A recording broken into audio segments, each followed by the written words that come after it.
Chapter 41.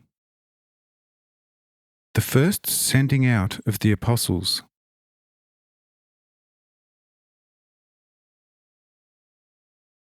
But I say yet more unto you.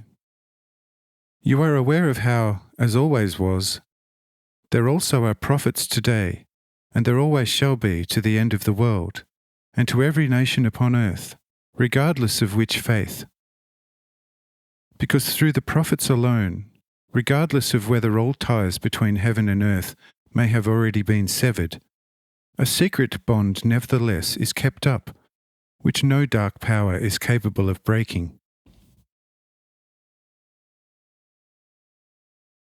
There indeed always were, are, and will be false prophets among the true. But this affects very little, if at all, the authenticity of a prophet awoken through heaven. Because the true prophet shall expose the liar to the world, and he shall not escape punishment from heaven.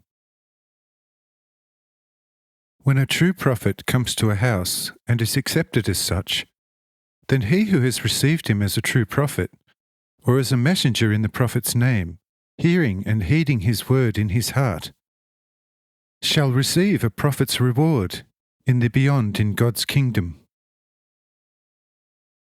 And whoever receives one righteous in the name of one righteous, that is, where such stands in the reputation of one righteous and merits such title, or where, in the absence of such repute, the one receiving him acknowledges him as such without subjecting him to a test as to whether he in fact is one righteous, such shall once receive the reward of a just one in the kingdom of heaven. And yet again I say unto you more. See these little ones here surrounding me lovingly. Whoever shall in the name of a disciple pass even a cup of water unto the least of these little ones, I tell you of a truth, such trifling deed shall nevertheless not go unrewarded. Now you have everything you need of in the matter for which I have chosen you. Go now to all the cities I showed you, and acquaint those residing there with the kingdom of God, and do how and what I have commanded you. Your reward shall not be an inconsiderable one. When you shall have accomplished in the cities of Israel, of which there are not many, that which you were commanded, then return unto me again, that I may initiate you into the deeper mysteries in the kingdom of God. For unto you it is given to understand such mysteries, with which the kingdom of God is imbued.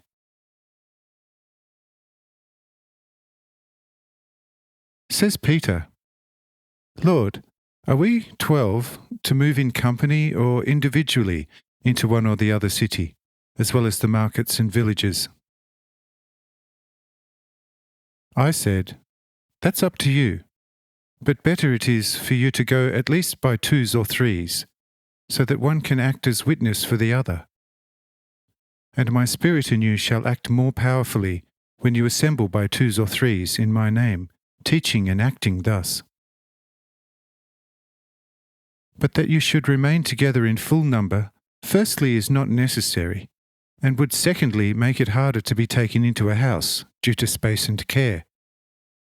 Therefore split up into either twos or threes, but choose the cities, markets and villages first, and be agreed among yourselves as to who is to tackle them respectively. In this way you can appear in more cities and win much time, enabling you the sooner to return unto me again. If you are active, you shall easily have finished in 7 weeks, or earlier still. But be gone now, as every hour counts. Says Judas Iscariot, Lord, the sun is close to setting. The day hardly lasts another half hour, and it is far to all places from here. To reach just the nearest village would take 2 hours treading. Would it not be just as good if we break forth early in the morning? I said, No, my friend, every minute's delay is a threat. You shall, even today still, after sunset, reach a market beyond the mountain towards the east, where they shall need your help, and you shall then be well received there. But do not remain there more than 3 days, nor at any other place too easily so. Stay together till then, but then split up at the aforementioned market.